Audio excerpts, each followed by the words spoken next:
কর্ম এবং ফল। মানুষের স্বভাব হলো এটাই যে তিনি নিজের প্রত্যেক পরিশ্রমের প্রতিফল প্রার্থনা করেন। বেশিরভাগ সময় এই ফলাফলের চিন্তা করতে করতে, কল্পনা করতে করতে উনি কর্ম করতে থাকেন যে আমি এই কাজটা করলে এই ফল পাবো। সেই সব কল্পনা করতে থাকেন যা না তার হাতে আছে, না আছে অধিকার আর না আছে নিয়ন্ত্রণ। উনি শুধু নিজের কর্ম করতে পারেন। উনি কি ফল পাবেন তা তার হাতে কখনোই নেই। তাই আপনিও শুধুমাত্র কর্ম করতে থাকুন, ফলের চিন্তা করবেন না। মনে রাখবেন, শিকড় এবং শাখা যেভাবে একে অপরের সাথে জড়িয়ে, সেইভাবেই একে অপরের সাথে জড়িয়ে কর্ম এবং ফল। যেরকম কর্ম আপনি করবেন সেরকম ফল আপনি অবশ্যই পাবেন। তাই এই ফলের আশায় কর্মের সময় কখনোই নষ্ট করবেন না, কারণ যে ব্যক্তি সময় নষ্ট করেন, সময় সেই ব্যক্তিকে অবশ্যই নষ্ট করে দেয়। কর্ম করুন নিঃস্বার্থভাবে, ফলের চিন্তা করবেন না, আর আমার সাথে ভালোবেসে বলুন রাধা রাধা। কর্ম এবং ফল। দেখতে গেলে এই সমস্ত ব্রহ্মাণ্ড এই দুইয়ের মাঝেই স্থির হয়ে আছে। মানুষজন কর্ম করেন ভালো ফল লাভের আশায়, আর ভালো ফল লাভের আশায় উনি এটাই ভুলে যান যে উনি যে কর্ম করছেন তা কি করছেন। আমি বলেছিলাম কর্ম করুন ফলের চিন্তা না করে, কিন্তু কি কর্ম করছেন সেই বিষয়ে ভাবাটাও অত্যন্ত আবশ্যক। নয়তো অনেক সময় আমরা এমন কর্ম করে ফেলি যা না চাইতেও বিষে পরিণত হয়, যা হয়েছে দুঃশাসনের সাথে, দুর্যোধনের সাথে, গুরু দ্রোণের সাথে। একজনের মানসিকতা উচিত ছিল না, একজনের বিবেক উচিত ছিল না, আরেকজন যে পক্ষ নির্বাচন করেছিলেন সেই পক্ষ উচিত ছিল না। আর যা কিছু ওনাদের সাথে হলো, আপনার, আমার, আমাদের সকলের সাথে তা হতে পারে। আমি বলেছিলাম কর্ম করুন, ফলের চিন্তা করবেন না, কিন্তু এই কর্মের বিষয়ে বিচার করে দেখাটাও ততটাই আবশ্যক। দেখুন, কর্ম করার উচিত প্রক্রিয়া ফলের চিন্তা না করা, কিন্তু যদি আপনার কর্ম শুভ হয় তাহলে তার ফলও নিয়তি আপনাকেই দেবে।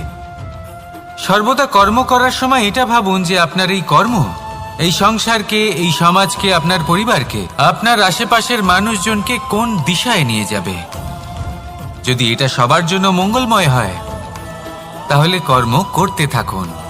আর হ্যাঁ, নিশ্চিত রূপে ফলের চিন্তা করবেন না। আসুন আমার সাথে ভালোবেসে বলুন রাধা রাধা।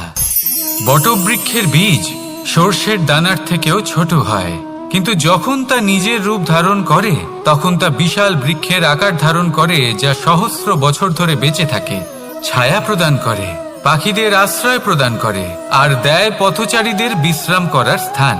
কেন? কারণ সেই ছোট বীজ তা মাটির ভেতরে গিয়ে নিজের খোলস ত্যাগ করে। অন্ধকারে থাকে সে, যতই আলো আসুক না কেন, যতই বর্ষা আসুক না কেন, সব সহ্য করে। আর তারপরে একটা চারা গাছ অঙ্কুরিত হয়, তারপর ধীর গতিতে একটা বিশাল বৃক্ষতে পরিণত হয়। দেখুন, জীবনে কঠিন সময় আসে, এই জন্য নয় যে আপনি হার মেনে নেবেন, এই জন্য আসে যাতে আপনি ভবিষ্যৎ নির্মাণের জন্য নিজেকে তৈরি করতে পারেন। যদি কঠিন সময়ে আপনি ওই বীজের মতো দৃঢ় হয়ে থাকতে পারেন, তাহলে আপনিও একদিন সেই বিশাল বৃক্ষের মতো নিজের অস্তিত্ব গড়ে তুলতে পারবেন, যা সহস্র বছর পর্যন্ত মনে রাখা হবে। আসুন আমার সাথে ভালোবেসে বলুন রাধা রাধা। এই ব্রহ্মাণ্ড কত বৃহৎ, তাই না? যার সম্মুখে এই পৃথিবীকেও একটা বিন্দুর মতো মনে হয়। আর এই পৃথিবীতে আমরা কে হই, আমাদের আকার কিরকম, আমাদের অস্তিত্বই বা কি? যখন আমরা এভাবে ভাবি তখন মনে হয় আমরা কিছুই নই। তা আমরা যখন কিছুই নই, তাহলে আমরা এত চিন্তা করি কেন? কি ভেবে ভয় পাই? কাকেই বা এত ভয় পাই? কে আমাদের মারতে পারে আর কেই বা আমাদের জন্ম দেবে? আত্মার আসলে না কখনো জন্ম হয় আর না কখনো মৃত্যু। আত্মা শুধুই শরীর বদল করে। আপনি, আমি, আমরা সকলে এই শরীর নয়, আমরা হলাম আত্মা, যা হলো পরম আত্মার পরম অঙ্গ। সেই জন্য মনে রাখবেন, বাইরের কোথাও দেখবেন না, নিজের অন্তরের গভীরে গিয়ে দেখুন, আত্মাকে উপলব্ধি করতে শিখুন। ক্লেশ, ভয়, চিন্তা, এই সব কিছুর থেকে নিজেকে দূরে রাখুন, তাহলেই উপলব্ধি করতে পারবেন পরমাত্মাকে। তাহলে আসুন আমার সাথে ভালোবেসে বলুন, রাধা রাধা। পরিবর্তন এই সংসারের শাশ্বত নিয়ম। কোনো রাজা নেই যিনি চিরকাল রাজা থাকেন, কোনো ধনী ব্যক্তি নেই যিনি চিরকাল ধনী থাকবেন।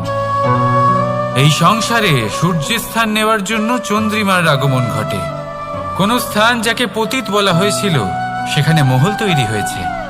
কোন স্থান যাকে আজ মলিন বলা হয়েছে কাল সেখানে মন্দিরও স্থাপন হতে পারে। কোনো ঋতু চিরকালের জন্য থাকে না, কখনো সময় চিরকাল একরকম থাকে না। আজ যে আপনার কাছে রয়েছে কাল অন্য কারোর ছিল, আজ যে আপনার কাছে রয়েছে কাল তা অন্য কারোর কাছে চলে যাবে। আপনার সাথে কিছু থাকলে তা হলো আপনার কর্ম, কিন্তু সেই কর্মের পরিণামও আপনার নয়। আপনি শুধু কর্ম করুন, বাকি সবকিছুই পরিবর্তনশীল। কিন্তু সেই পরিবর্তনকে দেখে ভয় পাওয়ার প্রয়োজন নেই, তাকে স্বাগত জানান।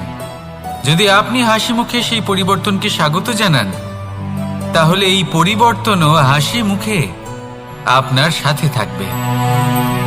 আসুন আমার সাথে ভালোবেসে বলুন, রাধা রাধা। সঞ্চয়। মানুষের যখন থেকে বোধবুদ্ধি হয় সঞ্চয় করতে আরম্ভ করে দেন। সঞ্চয় করতে থাকেন ভোজনের, সঞ্চয় অর্থের, সঞ্চয় শক্তির। নিজের জন্য করেন, নিজের পরিবারের জন্য করেন, নিজের স্ত্রীর জন্য করেন, সন্তানের জন্য করেন, সন্তানের জন্য সঞ্চয় করেন। সঞ্চয় করার জন্য ওনার কাছে অনেক কারণ রয়েছে, কারণ উনি এটা ভাবেন যে এই সঞ্চিত শক্তির জন্য কেউ ওনার কোনো ক্ষতি করতে পারবে না। মানুষ ভুলে যান একটা গুরুত্বপূর্ণ কথা, এই সত্য, উনি এই সংসারে খালি হাতেই এসেছিলেন, আর এখান থেকে ওনাকে খালি হাতেই যেতে হবে। যা এখানকার তা এখানেই থেকে যাবে। আর যদি কিছু ওনার সাথে যায় তা হলো ওনার কর্ম, আর কিচ্ছু নয়। তাই যদি কিছু অর্জন করতে চান তাহলে শুভ কর্ম অর্জন করুন, আত্মশক্তি অর্জন করুন, কারণ পরলোকে এটাই হবে আপনার সম্পত্তি। তাহলে কি এটা আপনি অর্জন করতে চান না? আসুন আর আমার সাথে ভালোবেসে বলুন, রাধা রাধা। সদিচ্ছা। দেখতে গেলে 3 অক্ষরে তৈরি এই শব্দ, কিন্তু সমস্ত ত্রিলোক তার উপরই আধারিত। আপনি এই সংসারে এসেছেন, তখন অবশ্যই শ্বাস নেবেন, কিন্তু তার বদলে আপনাকে কিছু তো দিতেই হবে।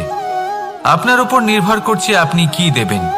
কি দেবেন এই সংসারকে, এই সমাজকে, নিজের পরিবারকে, আর তার বদলে কি নেবেন? যশ নাকি অপযশ? দেখুন, এক ছিল রাবণ, যে কিনা সমুদ্র পার করলো সীতাকে অপহরণ করার জন্য, আর এক ছিলেন রামচন্দ্র, যিনি সমুদ্র পার করেছিলেন, সেতু বানিয়ে গিয়েছিলেন সীতাকে ফিরিয়ে নিয়ে আসার জন্য। দুজনেই সমুদ্র পার করেছিলেন, শুধু পার্থক্য ছিল সদিচ্ছাকে বোঝার, লক্ষ্যের। অনেক মানুষের যাত্রা একরকম হতেই পারে, কিন্তু আনন্দ তখনই লাভ করবেন যখন লক্ষ্য শুভ হবে, মহান হবে। এই লক্ষ্য দিয়ে এই সংসারের কল্যাণ হবে এবং মানুষের সম্মান হবে। যদি আপনার সংকল্প উচিত হয় তাহলে আপনার লক্ষ্য উচিতই হবে, নয়তো শুধুমাত্র বিনাশ হবে। আর উচিত এটাই হবে যে বিনাশের হাত থেকে যেন নিজেকে বাঁচানো যায়, কি বলেন? তাই জীবনে যে লক্ষ্য স্থির করছেন মনে রাখবেন তা যেন শুভ লক্ষ্য হয়। যদি এরকম হয় তাহলে আপনার যাত্রা, আপনার জীবন দুটোই শুভময় হবে। আসুন আর আমার সাথে ভালোবেসে বলুন, রাধা রাধা। সুরক্ষা। এই সুরক্ষা আসলে কি? এটা কি কোনো কবচ নাকি কোনো সীমা? এই সুরক্ষা আসলে অন্য কিছু। আমাদের মাতা পিতা, আমাদের প্রিয়জন, আমাদের বন্ধু, এই সমাজ, আমাদের শুভাকাঙ্ক্ষী, আমাদের আত্মীয়, এনারা সবাই আমাদের জীবনে কোনো না কোনোভাবে সুরক্ষা দিয়ে থাকেন, একটা কবচ দিয়ে থাকেন কোনো না কোনো রূপে।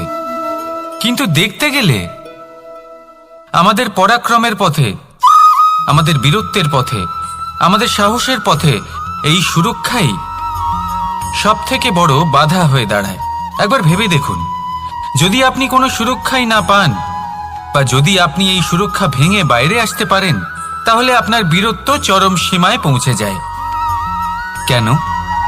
কারণ তখন আপনি জানেন যে এই সংসারের সম্মুখীন আমাদের নিজেদেরই হতে হবে। আপনি বুঝে যান যে শত্রুর সম্মুখীন এবার নিজের বলের দ্বারা, নিজের পরাক্রমের দ্বারা, নিজের সাহসের দ্বারা করতে হবে। আর তখন আমাদের মনের মধ্যে এই শক্তি জাগ্রত হয়। এই শক্তি অন্তরেই বসবাস করে। শুধু এটা চিনে নিতে হবে, একে জাগ্রত করতে হবে। আর এটা সুরক্ষা ভেঙে যাওয়ার পরেই সম্ভব হয়। আর যারা নিজের শক্তি সম্পর্কে জানেন, যিনি নিজেই জানেন তিনি কতটা শক্তিশালী, তিনি নিজেই নিজের সুরক্ষা কবচ চিরকালের মতো ভেঙে ফেলে দেন, ঠিক কর্ণের মতো। আর তারপরে দেখুন, আপনার পরাজয় হোক বা বিজয়ী হোক না কেন, সেটাই অনেক বড় হয়, সেটাই প্রশস্ত হয়ে থাকে। সেই জন্য ত্যাগ করুন নিজের ভয়কে, নিজের আশেপাশের এই সুরক্ষা চক্রকে ভেঙে ফেলুন। আর সম্মুখীন হন এই সংসারের নিজের শত্রুর সম্মুখীন হন। পরাক্রমের এই অঙ্কুর, তা অঙ্কুরিত হওয়ার জন্য বীজের উপরের এই কবচ, এটা ভেঙে যাওয়া অতি আবশ্যক। আসুন আমার সাথে ভালোবেসে বলুন, রাধা রাধা। যখন আমরা হাঁটতে থাকি আর আমাদের পায়ে কাঁটা বিঁধে যায়, তখন মুখ দিয়ে আহ বেরিয়ে আসে, কান্না চলে আসে, আর অনেক সময় অভিশাপও বেরিয়ে আসে।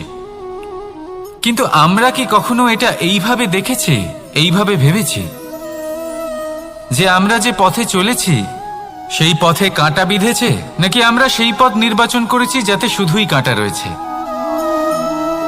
নাকি আমরা এভাবে ভেবে দেখেছি যে এই কাঁটা আমাদের কষ্ট দিতে এসেছে, নাকি এটা আমরাই বিছিয়ে রেখেছিলাম? সাবধান থাকা উচিত ছিল, কারণ কাঁটা বিঁধলে যন্ত্রণা হবে, চিৎকার করে ফেলতে পারি, মুখ থেকে অভিশাপও বেরিয়ে আসতে পারে। কিন্তু এই অভিশাপ শুধুমাত্র আমাদের তরফ থেকে অভিশাপ হয়, সামনের ব্যক্তিটির ওপরও নির্ভর করে। এবার সেই ব্যক্তি যদি এমন হয় যে ফুল আর কাঁটা এই দুই সমানভাবে গ্রহণ করতে পারে, তার কাছে অভিশাপও বরদানে পরিণত হয়। শেষ পর্যন্ত ব্যাপারটা দাঁড়ায় ভাবনা, চিন্তা, দৃষ্টিভঙ্গির ওপর। কারণ আপনার এই ভাবনাই সত্যি হয়ে সামনে আসে। সেই জন্য এই ভাবনা, চিন্তা, মানসিকতাকে গুরুত্ব সহকারে দেখবেন। এই বিবেচনা নিয়ে বিবেচনা করতে শিখুন। আমার কথার অর্থ হলো যে জীবনে যখন এরকম কিছু একটা ঘটবে, তখন ভেবে দেখুন যে এরকম কেন হলো। আপনি কি এমন কোনো কর্ম করেছিলেন যার কর্মফল এটা? এমন কোনো কাজ যা অনুচিত ছিল, অসত্য ছিল, যা অভদ্রতার কারণ ছিল? ভেবে দেখা প্রয়োজন। দেখুন, ইচ্ছে হলো আপনার যে আপনি কি করতে চান, ভাবনা আপনার, সত্য আপনার, জীবন আপনার, সিদ্ধান্ত আপনার। আসুন আর আমার সাথে ভালোবেসে বলুন, রাধা রাধা। সময়, এই সময় আসলে কি? এই সময় একটা সরল রেখা তো কখনোই নয়। সময় হলো একটা চক্র, যেখানে এর আদি সেখানেই হলো এর অন্ত, আর যেখানে তা শেষ হয় সেখান থেকেই তার শুরু হয়। এই সময় একটা অত্যন্ত বিচিত্র চিন্তা, বিচিত্র ভাবনা, একটা বিচিত্র বস্তু যা কেউ বুঝতে পারেন না। এই সময়ের লীলা, এর কোনো প্রমাণ নেই, কোনো জ্ঞান নেই, কোনো পরিমাপ নেই। শুধু এটুকু আমরা জানতে পারি, যেখানে শেষ হবে সেখান থেকে একটা নতুন সূচনাও হবে। যা আজ আপনার কাছে আছে, কাল অন্য কারোর কাছে যাবে, তারপরে তার কাছ থেকেও অন্য কারোর কাছে যাবে, তারপরে তার থেকেও ছিনিয়ে নেওয়া হবে। এই নিয়তির একজনের কাছ থেকে অন্যজনের কাছে আদান প্রদানের এই সময় হলো আপনার সময়। এই সময়ের সদ্ব্যবহার করুন, এই সময়কে বাঁচুন। আপনাকে শুধু এটাই সুনিশ্চিত করতে হবে যে আপনি কোন পক্ষে আছেন। আর সত্যি বলতে কি, আপনার জীবনের পরিণাম নির্ভর করে আপনার নির্বাচনের ওপর। আপনি কোন পক্ষ নির্বাচন করছেন। তাহলে মনে রাখবেন, জীবনে সেই পক্ষই নির্বাচন করবেন যা চয়ন করার পরে আপনি সুখ অনুভব করবেন, আপনি সন্তোষ লাভ করবেন, প্রসন্নতা লাভ করবেন। আর আমি এটাই সুনিশ্চিত করব যে এই পক্ষ যেন শান্তির পক্ষ হয়, এই পক্ষই যেন প্রেমের পক্ষ হয়।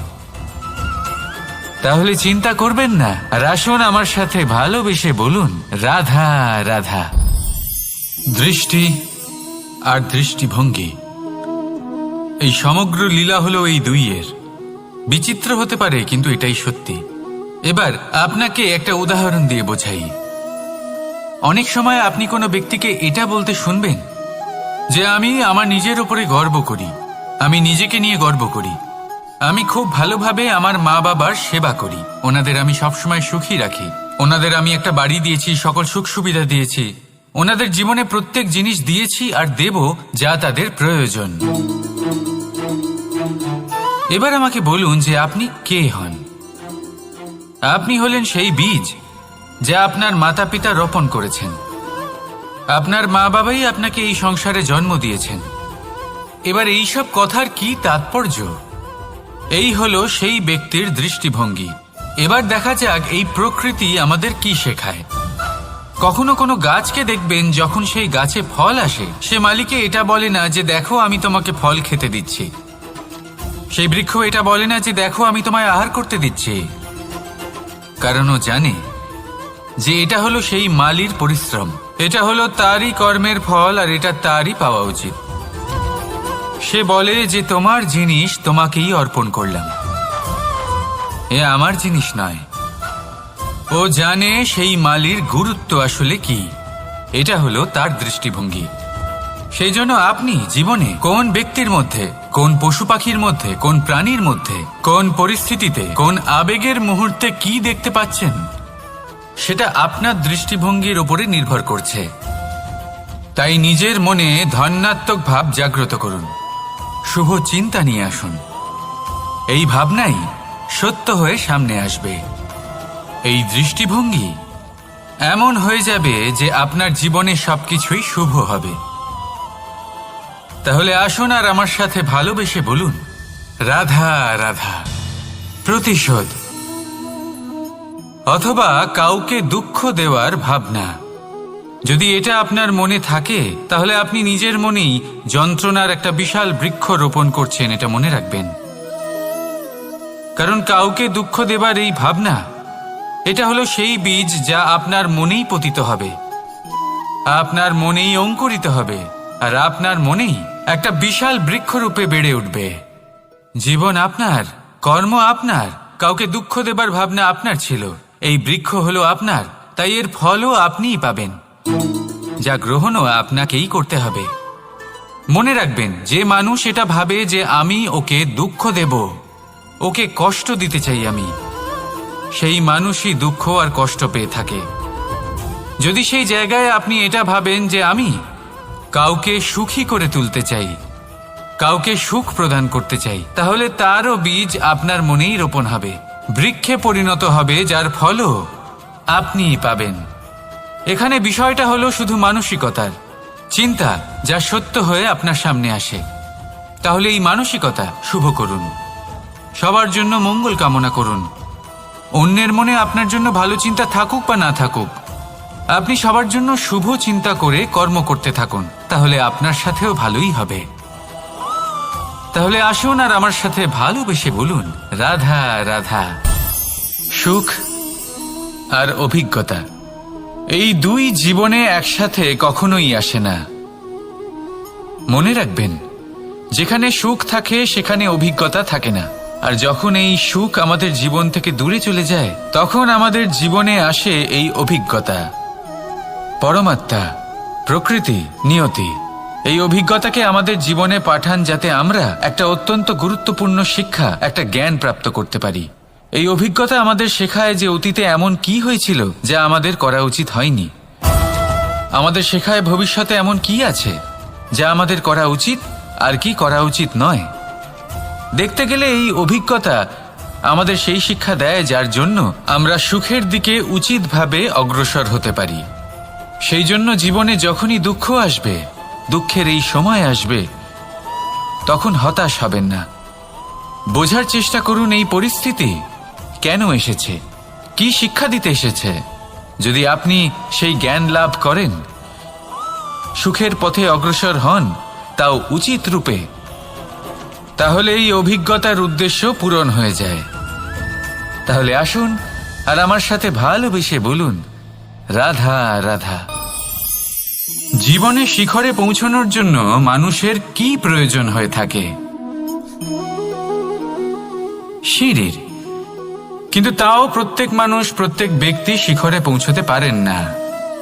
এর কারণ কি? কারণ একটা হতে পারে যে মানুষ কল্পনা করতে থাকেন কিন্তু সিঁড়ি খুঁজে পান না। কিছু মানুষ খুঁজে নেন কিন্তু তা পেয়ে এতটাই প্রসন্ন হয়ে যান যে তারপর আর কোনো কর্মই করেন না। খুব সোজা ব্যাপার। অনেক মানুষ সিঁড়ি খুঁজে পান না, আর যদি পেয়েও যান তাও যতক্ষণ না তাতে চড়ছেন সেই শিখরে পৌঁছবেন কি করে?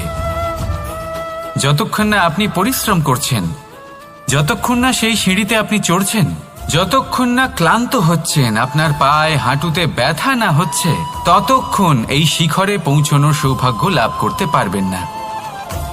তাহলে কল্পনার সাথে কর্ম করুন, পরিকল্পনার সাথে পরিশ্রম করুন, সব কিছু পাবেন।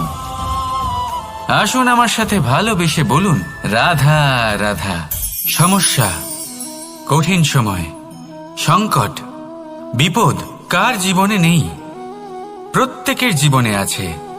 কিন্তু আমাকে একটা কথা বলুন, যদি নৌকায় ঢেউকে ভয় পেতে শুরু করে তাহলে সাগর পার করবে কে?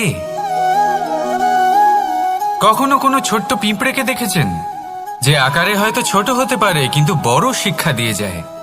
কিন্তু আমরা শিখি না।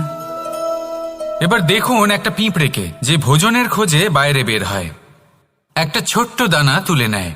ছোট দানা তোলে কারণ তার থেকে বেশি সে তুলতেই পারবে না। সে দানা নিয়ে চলতে শুরু করে, কোনো দেওয়ালে উঠে পড়ে, আবার পড়েও যায়। সেই দানা দূরে কোথাও একটা পড়ে যায়, তা আবার খোঁজে, তুলে নেয়, আবার চলতে থাকে। পড়ে যায় আবার ওঠে, পড়ে যায় আবার ওঠে। সেই দানাটা রেখে দেয়, আবার বেরিয়ে পড়ে ভোজনের খোঁজে। পরিশ্রম করতে থাকে কিন্তু হার মানে না। এই শিক্ষাই তো আমাদের প্রাপ্ত করতে হবে।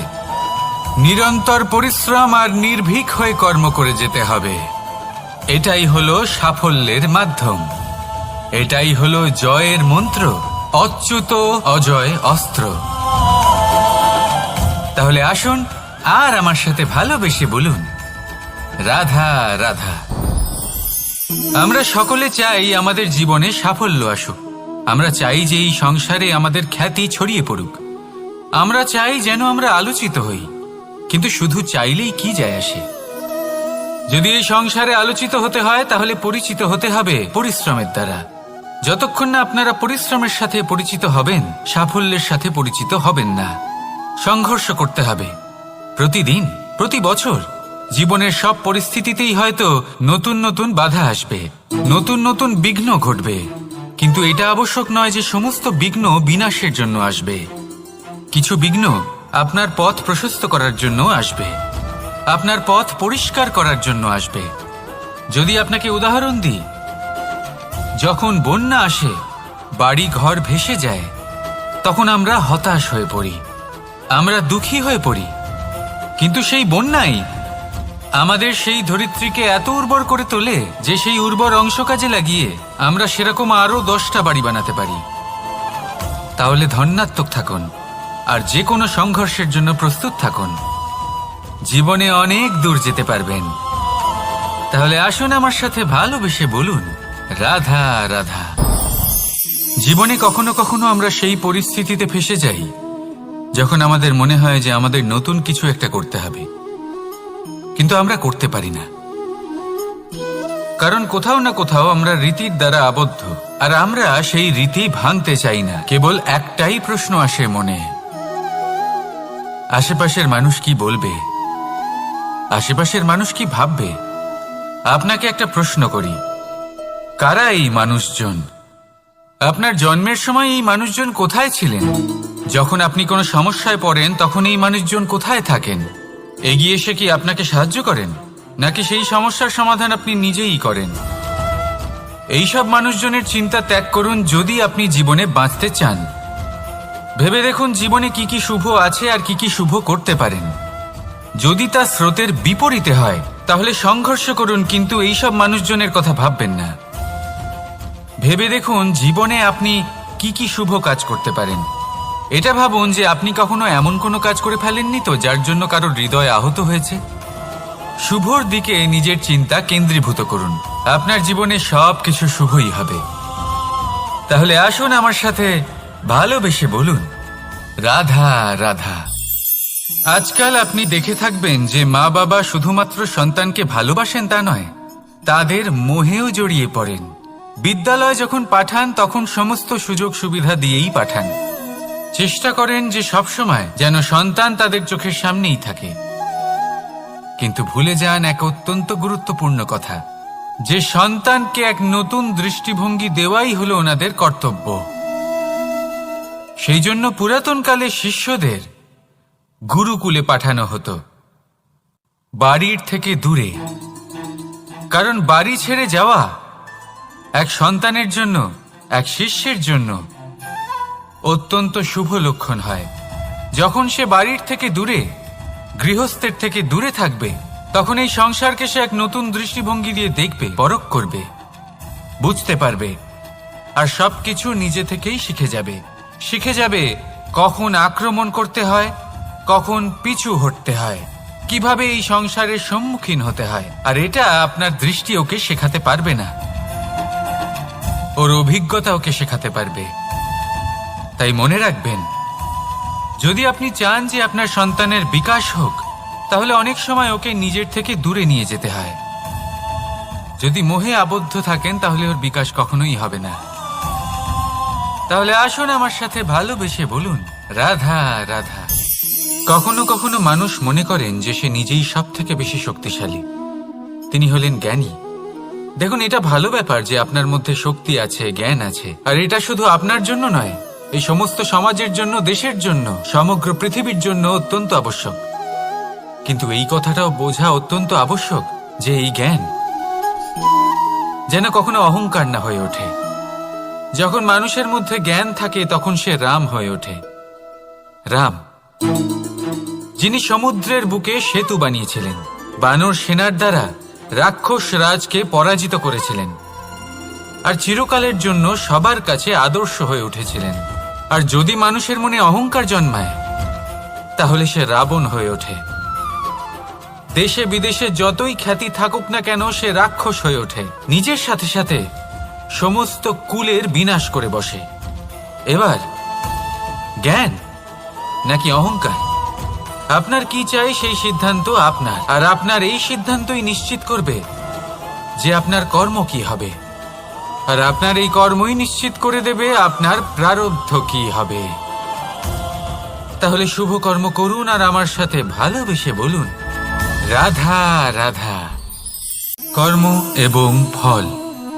মানুষের স্বভাব হলো এটাই যে তিনি নিজের প্রত্যেক পরিশ্রমের প্রতিফল প্রার্থনা করেন।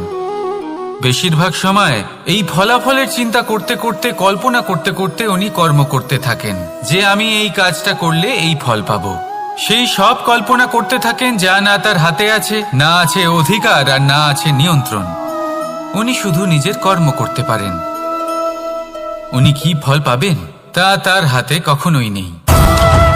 তাই আপনিও শুধুমাত্র কর্ম করতে থাকুন, ফলের চিন্তা করবেন না। মনে রাখবেন, শিকড় এবং শাখা যেভাবে একে অপরের সাথে জড়িয়ে, সেইভাবেই একে অপরের সাথে জড়িয়ে কর্ম এবং ফল।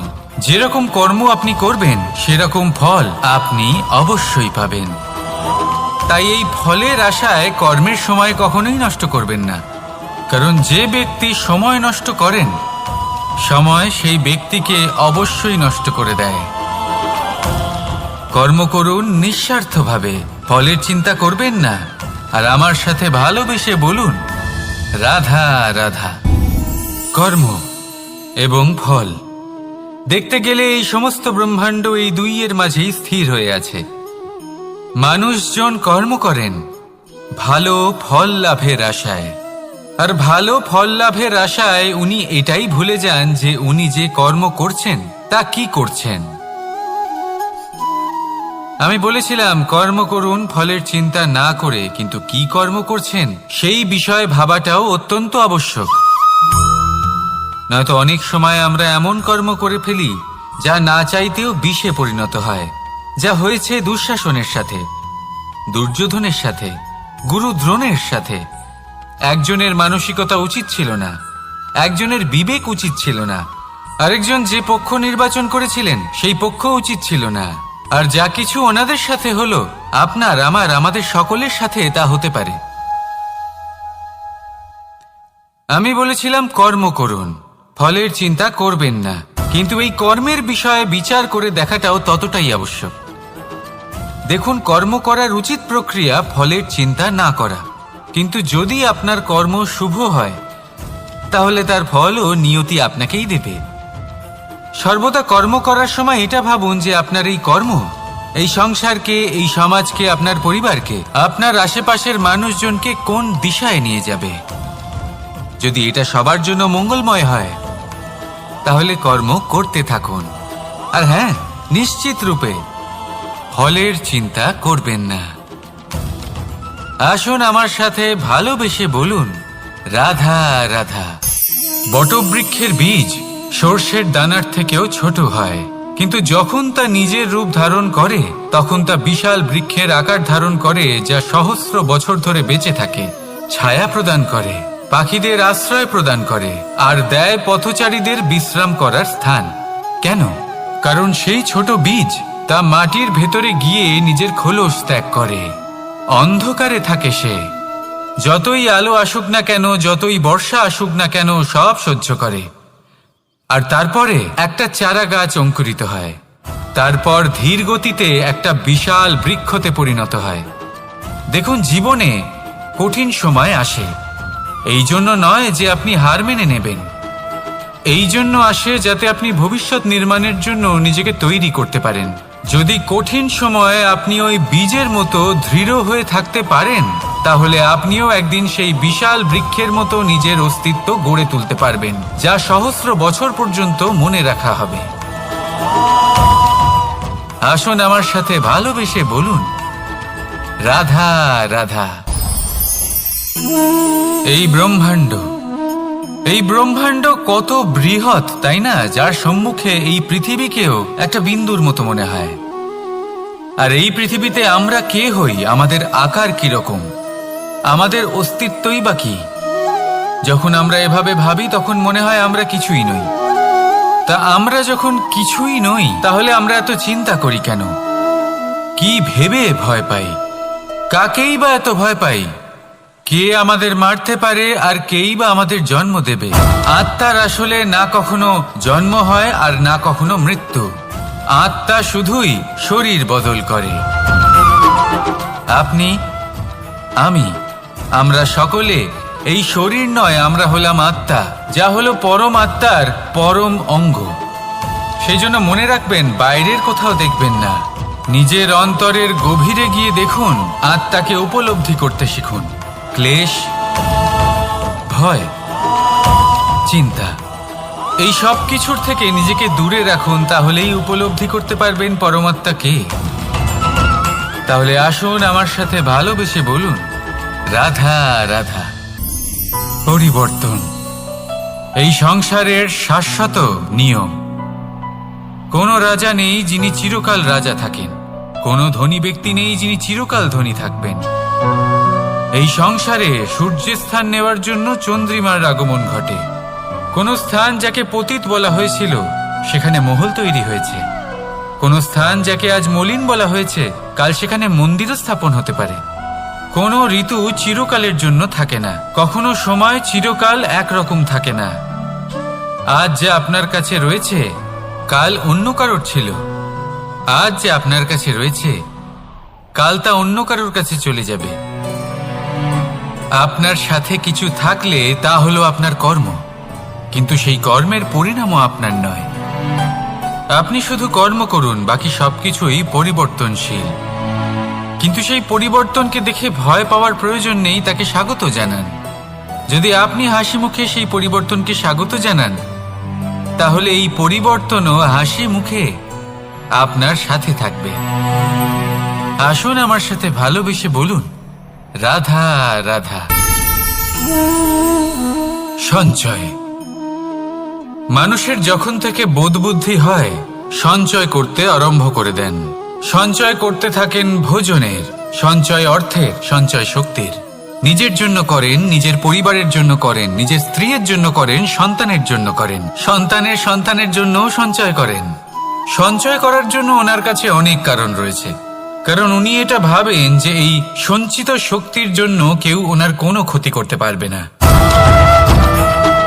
মানুষ ভুলে যান একটা গুরুত্বপূর্ণ কথা, এই সত্য, উনি এই সংসারে খালি হাতেই এসেছিলেন, আর এখান থেকে ওনাকে খালি হাতেই যেতে হবে। যা এখানকার তা এখানেই থেকে যাবে। আর যদি কিছু ওনার সাথে যায় তা হলো ওনার কর্ম, আর কিচ্ছু নয়। তাই যদি কিছু অর্জন করতে চান, তাহলে শুভ কর্ম অর্জন করুন, আত্মশক্তি অর্জন করুন, কারণ পরলোকে এটাই হবে আপনার সম্পত্তি। তাহলে কি এটা আপনি অর্জন করতে চান না?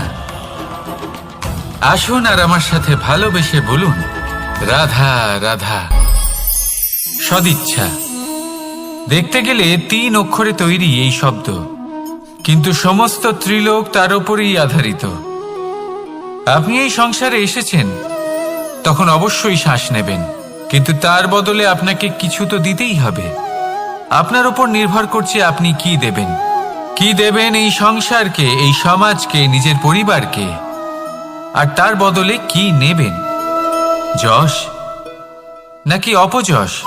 দেখুন, এক ছিল রাবণ, যে কিনা সমুদ্র পার করলো সীতাকে অপহরণ করার জন্য, আর এক ছিলেন রামচন্দ্র, যিনি সমুদ্র পার করেছিলেন, সেতু বানিয়ে গিয়েছিলেন সীতাকে ফিরিয়ে নিয়ে আসার জন্য।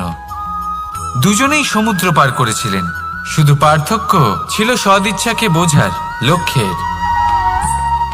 অনেক মানুষের যাত্রা একরকম হতেই পারে, কিন্তু আনন্দ তখনই লাভ করবেন যখন লক্ষ্য শুভ হবে, মহান হবে। এই লক্ষ্য দিয়ে এই সংসারের কল্যাণ হবে এবং মানুষের সম্মান হবে। যদি আপনার সংকল্প উচিত হয়, তাহলে আপনার লক্ষ্য উচিতই হবে, নয়তো শুধুমাত্র বিনাশ হবে। আর উচিত এটাই হবে যে বিনাশের হাত থেকে যেন নিজেকে বাঁচানো যায়, কি বলেন? তাই জীবনে যে লক্ষ্য স্থির করছেন, মনে রাখবেন তা যেন শুভ লক্ষ্য হয়। যদি এরকম হয়, তাহলে আপনার যাত্রা, আপনার জীবন দুটোই শুভময় হবে। আসুন আর আমার সাথে ভালোবেসে বলুন, রাধা রাধা। সুরক্ষা। এই সুরক্ষা আসলে কি? এটা কি কোনো কবচ নাকি কোনো সীমা? এই সুরক্ষা আসলে অন্য কিছু। আমাদের মাতা পিতা, আমাদের প্রিয়জন, আমাদের বন্ধু, এই সমাজ, আমাদের শুভাকাঙ্ক্ষী, আমাদের আত্মীয়, এনারা সবাই আমাদের জীবনে কোনো না কোনোভাবে সুরক্ষা দিয়ে থাকেন, একটা কবচ দিয়ে থাকেন কোনো না কোনো রূপে। কিন্তু দেখতে গেলে আমাদের পরাক্রমের পথে, আমাদের বীরত্বের পথে, আমাদের সাহসের পথে এই সুরক্ষাই সব থেকে বড় বাধা হয়ে দাঁড়ায়। একবার ভেবে দেখুন, যদি আপনি কোনো সুরক্ষাই না পান, বা যদি আপনি এই সুরক্ষা ভেঙে বাইরে আসতে পারেন, তাহলে আপনার বীরত্ব চরম সীমায় পৌঁছে যায়। কেন? কারণ তখন আপনি জানেন যে এই সংসারের সম্মুখীন আমাদের নিজেদেরই হতে হবে। আপনি বুঝে যান যে শত্রুর সম্মুখীন এবার নিজের বলের দ্বারা, নিজের পরাক্রমের দ্বারা, নিজের সাহসের দ্বারা করতে হবে। আর তখন আমাদের মনের মধ্যে এই শক্তি জাগ্রত হয়। এই শক্তি অন্তরেই বসবাস করে, শুধু এটা চিনে নিতে হবে, একে জাগ্রত করতে হবে। আর এটা সুরক্ষা ভেঙে যাওয়ার পরেই সম্ভব হয়। আর যারা নিজের শক্তি সম্পর্কে জানেন, যিনি নিজেই জানেন তিনি কতটা শক্তিশালী, তিনি নিজেই নিজের সুরক্ষা কবচ চিরকালের মতো ভেঙে ফেলে দেন, ঠিক কর্ণের মতো। আর তারপরে দেখুন, আপনার পরাজয় হোক বা বিজয়ী হোক না কেন, সেটাই অনেক বড় হয়, সেটাই প্রশস্ত হয়ে থাকে। সেই জন্য ত্যাগ করুন নিজের ভয়কে, নিজের আশেপাশের এই সুরক্ষা চক্রকে ভেঙে ফেলুন আর সম্মুখীন হন এই সংসারের, নিজের শত্রুর সম্মুখীন হন। পরাক্রমের এই অঙ্কুর, তা অঙ্কুরিত হওয়ার জন্য বীজের উপরের এই কবচ, এটা ভেঙে যাওয়া অতি আবশ্যক। আসুন আমার সাথে ভালোবেসে বলুন, রাধা রাধা।